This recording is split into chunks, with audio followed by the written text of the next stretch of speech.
याद दिलाता हूं, 5 किलो चावल पे खुश मत होना मेरे दोस्तों। आपका हक था कि सबको 100 गज जमीन देने की भी बात है तो इस सरकार से पूछना चाहिए कि जमीन कहां है। भाजपा की बांटने वाली राजनीति को आपको समझना पड़ेगा। आपको यह समझना पड़ेगा कि भाजपा की राजनीति नफरत पे चलती है, भाजपा की राजनीति बेईमानी पे चलती है, भाजपा की राजनीति लोगों को आपस में लड़ा करके लूटने पे चलती है। दरअसल भाजपा का इतिहास इस देश से गद्दारी का इतिहास है। इस बात को याद रखिएगा, इस बात को याद रखिएगा कि भारतीय राष्ट्रीय कांग्रेस महात्मा गांधी की पार्टी है जो हंसते हंसते अपने सीने पे गोली खा लिए थे, और भाजपा का इतिहास नाथूराम गोडसे का इतिहास है। इस बात को याद रखिएगा। और इसीलिए मैं आपको कहता हूं कि जिस तरीके से अंग्रेज हमारे साथ करते थे, फूट डालो और राज करो, उसी तरह से भाजपा आज कर रही है, फूट डाल रही है और इस देश पे राज कर रही है। मैं आपसे एक सवाल पूछना चाहता हूं।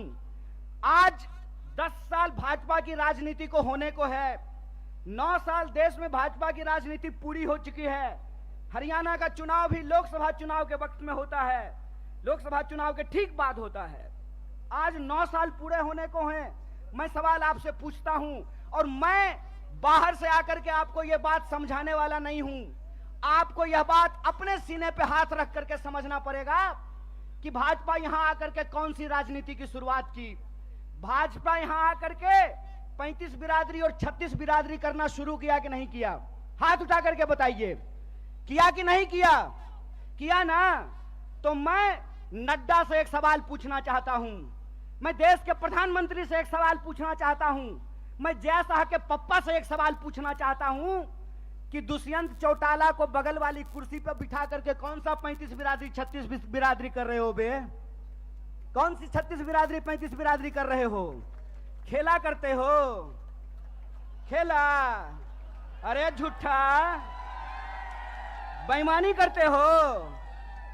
मैं आपसे कहता हूं, और आप सोच करके इस बात को बताइए, जहां धर्म होगा वहां हिंदू मुसलमान करेंगे, और जहां मुसलमान नहीं होगा वहां 35 बिरादरी 36 बिरादरी करेंगे। यह मन में आप सोचिए और विचार कीजिए। अगर मैं गलत हूं, निकालो रस्सी, लगाओ फांसी पे। अगर तुम गलत हो तो लोकतंत्र में तुम्हारी बेईमानी का भी एक एक हिसाब लिया जाएगा। इस बात को याद रखना, इस बात को याद रखना कि इस देश के अंदर जब लोग न्याय की बात करते हैं, जब लोग अपने हक की बात करते हैं, जब किसानों की आमदनी दोगुनी करने की बात करते हैं, जब नौजवानों को 2 करोड़ नौकरियों की बात करते हैं, महिलाओं के सम्मान की बात करते हैं, इस देश में गरीबी को कम करने की बात करते हैं, तो आप उसको देशद्रोही बोलते हैं। और आपके बंटवारे की राजनीति में अगर कोई शामिल हो जाए, कोई धर्म के आधार पर देश को जो लड़ाने की राजनीति है उसका हिस्सा बन जाए, जो समाज को जात के नाम पे लड़ाने की राजनीति है उसका हिस्सा बन जाए, तो जब बाहर थे तो विरोधी थे और आपके बगल में आकर के बैठ गए तो माला पहनाते हो रे बेईमान। अरे कौन सा ऐसा वॉशिंग मशीन है रे कि जब कांग्रेस में रहता है तो चोर होता है और तुम्हारा पार्टी में जाकर के ईमानदार हो जाता है रे झूठा। देश को ठगते हो, देश को ठग के बेईमानी करते हो। तो हमको एक सवाल का जवाब दीजिए। ये 35 बिरादरी 36 बिरादरी कहते हैं और नारा लगाते हैं सबका साथ सबका विकास।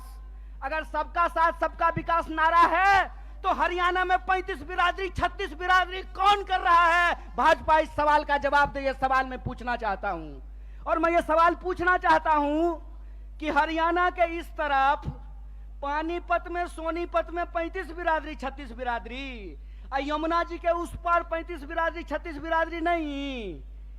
बोलिए सोच करके, यहां वोट चाहिए, वहां वोट नहीं चाहिए, और वहां वोट चाहिए और यहां वोट नहीं चाहिए। नदी पार करते हुए ही बेईमानों का ईमान बदल जाता है।